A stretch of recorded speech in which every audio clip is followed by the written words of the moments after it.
എനിക്ക് dream cake കിട്ടിയേ. നിങ്ങൾക്ക് കിട്ടിയെങ്കിൽ കമന്റ് ചെയ്യാം. നമുക്ക് തുറന്നാം.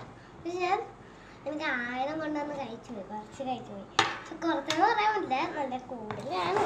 എന്തായാലും ഇത്രയും കഴിച്ചിട്ടുണ്ട്. 2 സ്പൂൺ എടുത്തിട്ട് 1 2 ഇതാ എൻ്റെ കൂടെ സ്കിറ്റർ, ഇത് എൻ്റെ വീട്ടിലുള്ള സ്പൂൺ. അപ്പോൾ നമുക്ക് ഇതോ കമന്റ് ചെയ്യണേ. അപ്പോൾ ഏതെങ്കിലും ഒന്ന് വെച്ച് കഴിക്കണം. എനിക്ക് ഏറ്റവും ഇഷ്ടപ്പെട്ട് ഇതാ. നമുക്കിത് നല്ല സോഫ്റ്റ്. ഞാൻ നല്ലത് കഴുകി എടുത്തിട്ടുണ്ട്. ചേർത്ത് സൂപ്പറായിട്ടുണ്ട്. മേടിച്ച് കഴിച്ചിട്ട് കമന്റിൽ അഭിപ്രായം എങ്ങനെയാണെന്ന് പറയണം. പക്ഷെ ഇത് പൊടി ഇച്ചിരി കയ്പ്പ് കൂടുതലാണ്. ഞാൻ മുകളിലത്തെ ഈ പൊടിയില്ലേ, ഈ പൊടി സാറിന് നല്ല കയ്പ്പ് കൂടുതലാണ്.